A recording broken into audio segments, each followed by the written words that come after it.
डिंडौरी जिले का छोटा सा गांव चांदपुर जो पर्यावरण संरक्षण की मिसाल बना हुआ है। इस गांव के युवाओं ने और बच्चों ने मिलकर एक टीम बनाई है जिसे पृथ्वी सेना का नाम दिया है। पर्यावरण संरक्षण के लिए पृथ्वी सेना ने न सिर्फ गांव में बल्कि आसपास के इलाकों में सैकड़ों की तादाद में पौधारोपण किया है, जो पौधे अब पेड़ बनकर लहलहा रहे हैं।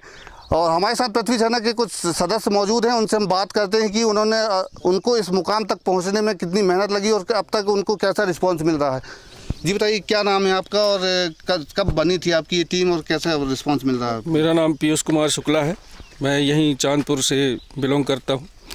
2019 के लगभग तो जून जुलाई के आसपास का वक्त था। 2019 में यही पर्यावरण दिवस जो अपन 5 जून को मनाते हैं, इसी पे चर्चा ऐसे गठित हुई कि हमारे मतलब आसपास के इलाकों में, गांव में जो खाली पड़ती भूमि पड़ी हुई है, इसका सदुपयोग करें, हम लोग वृक्षारोपण करें, जिससे अपन प्रकृति को संरक्षण प्रदान कर सके, पर्यावरण की रक्षा हो सके।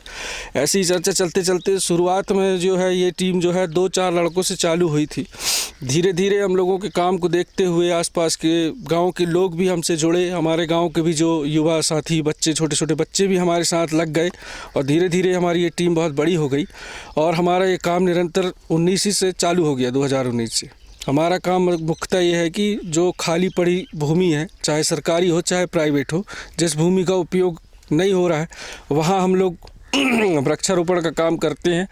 और निरंतर जब तक वो छोटा सा पौधा एक बेहतर स्थिति में ना पहुंच जाए, उसको संरक्षण देते हैं, पानी खाद वगैरह उसको दिया जाता है पृथ्वी सेना के द्वारा। इसमें कोई आपको आर्थिक मदद मिलती है, कोई सरकारी मदद? आर्थिक मदद तो अभी तक हम लोगों को नहीं मिली है। हमारे बीच के ही 2-4 ऐसे हैं जो नौकरी में है या बिजनेसमैन जो भी हैं, हम लोग आपस में थोड़ा थोड़ा, जैसे किसी चीज़ की सहयोग की आवश्यकता पड़ती है, ट्री गार्ड बनवाना है, जैसे हम लोग दूर दराज के क्षेत्रों में पानी डालने के लिए एक मिनी टैंकर बनवाए हैं, इस टाइप का जो काम करना रहता है, तो हम लोग आपस में पृथ्वी सेना समिति के जितने सदस्य हैं थोड़ा थोड़ा कलेक्शन करके और अपना काम चला रहे हैं। हमको मतलब इसमें मदद किसी प्रकार की कहीं से नहीं मिली है। ज़्यादातर देखने में पीपल और बरगद के पौधे लगाए जाते हैं आपके द्वारा। पीपल बरगद लगाने के पीछे मुख्य कारण ये है कि इन पौधों से जो है हमारे हिंदू परंपरा जो है काफ़ी प्रभावित होती है। धार्मिक आस्था के पौधे हैं ये बरगद और पीपल।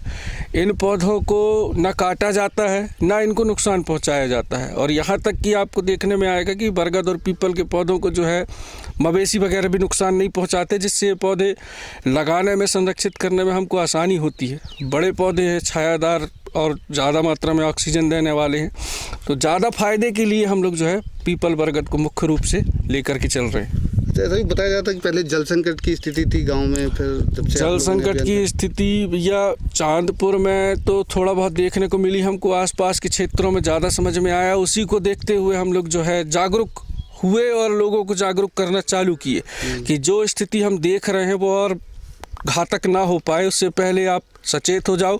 और उससे निपटने के लिए जो है ये मुहिम चलाई गई कि जितना ज़्यादा वृक्षारोपण करेंगे उतना ज़्यादा हर चीज़ में हमको वातावरण शुद्ध होगा, जल संकट से मुक्ति मिलेगी, गांव का आसपास का जो एक क्षेत्र है वो अलग ही हमारे मतलब अलग पहचान बन जाएगी कि इस क्षेत्र में कितना सुरक्षित वातावरण है, यहाँ का अलग ही माहौल और वातावरण हो जाएगा।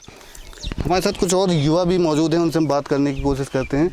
जी बताइए, क्या नाम है आपका और कब से आप जुड़े हैं पृथ्वी सेना के साथ? मेरा नाम लेखराम यादव है, मैं यहीं चांदपुर से, मेरा गांव 2 किलोमीटर दूर है, मैं पड़रिया का हूँ। तो यही पहले पता नहीं था हमको कि पृथ्वी सेना क्या है। फिर बाद में जैसे जैसे भैया लोग प्रचार प्रसार करते रहे, नाटक के माध्यम से, कहीं न्यूज़ में छपवाते रहे, इसी से हमें पता चला कि ये पेड़ पौधे लगा रहे हैं, निस्वार्थ भाव से लगा रहे हैं। इसी वजह से हम जुड़े और इसका अच्छा रिस्पॉन्स मिल रहा है अभी। तो क्या क्या काम करते हैं आप लोग इसमें? यहाँ पे सही समय में पौधों को मिट्टी चढ़ाना, उन पे पानी, उनका देखभाल करना, ट्री गार्ड वगैरह, मतलब सही टाइम में उनका खाद भी देना ये ज़रूरी रहता है, इसलिए टाइम में सभी कार्य करना पड़ रहा है। तो जब पौधे सब गांव में लगे हैं, हरियाली देख के फिर कैसा लगता है आप लोगों को? हरियाली देख के अच्छा लगता है, जैसे मेहनत रंग लाई है, इसी प्रकार अच्छा लगता है देख के। हरी भरी गाँव इसी प्रकार से चल रहा है, सही चल रहा है। सन 2019 में जब मैं गांव आया था तो मैंने देखा कि अगल बगल के गांव में जल समस्या गहराती जा रही है। लोग टैंकरों से पानी ला के गुजारा कर रहे हैं। और ये स्थिति धीरे धीरे हर गांव में फैलने वाली थी और हमारे गांव तक भी कुछ हद तक पहुंच चुकी थी। तो इसको देखते हुए हम लोगों ने सोचा कि अब इसके लिए जल संकट से बचने के लिए सिर्फ एकमात्र उपाय है वृक्षारोपण और जल संरक्षण। तो हम लोगों ने तब से चालू किया कि हम वृक्षारोपण करेंगे और वृक्षारोपण के साथ साथ हम उनको पौधों को जब तक बड़े नहीं हो जाएंगे तब तक उनको संरक्षण देंगे। इसी तरह ये सिलसिला चलता रहा और अभी 4 साल में हम लोग के पास अच्छे खासे लोग भी जुड़ गए हैं और समर्थन भी मिल रहा है। कोरोना का दौर भी देखा है आप लोगों ने। हाँ। उस टाइम कैसा आप मतलब फील हुआ आप जब आप मुहिम चला रहे हैं उसको?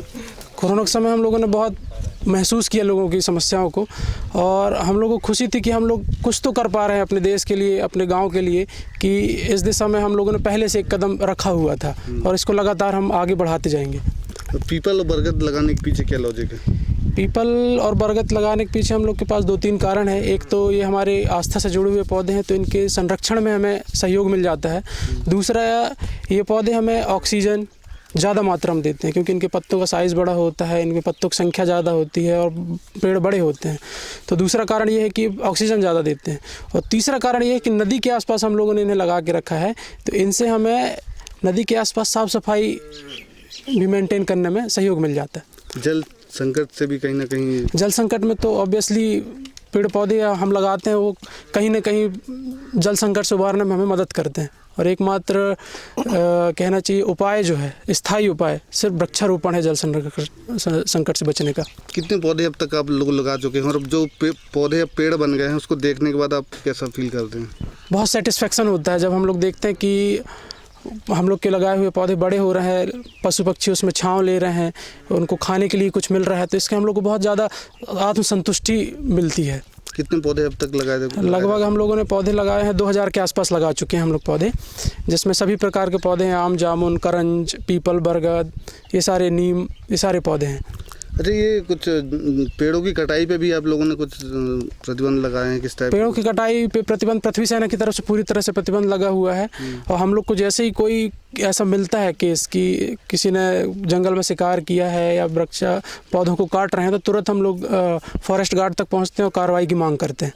तो इस हिसाब से भी हम लोगों ने रोका है। अभी तक आप लोगों को कोई अभी इस अभियान से कोई प्रशासन या वन विभाग कोई जुड़ने की कोशिश की है आपके अभियान से? इससे प्रशासन तो नहीं जुड़ा है, लेकिन वन विभाग के जो लोकल हैं फॉरेस्ट गार्ड वो सहयोग देते हैं हम लोग को। जैसे हम लोग बोलते हैं कि यहाँ जंगल कटाई हो रही, चलिए हमारे साथ, तो वो चलते हैं। लेकिन प्रशासन से अलग से कोई सहयोग हम लोग को अभी तक नहीं मिला। न कभी उन्होंने बुलाया सम्मानित करने के लिए? नहीं, कुछ ऐसा कभी नहीं। जनप्रतिनिधि, सांसद, विधायक जी हम लोग को काफ़ी, हम लोग के जो क्षेत्रीय विधायक हैं माननीय भूपेंद्र मरावी जी, उन लोगों ने हम लोग को सहयोग एक बार दिया है और लगातार हम लोग की तारीफ़ करते रहते हैं। वो फ़ोन पे भी बात होती रहती है, वो हम लोग का सहयोग करते हैं।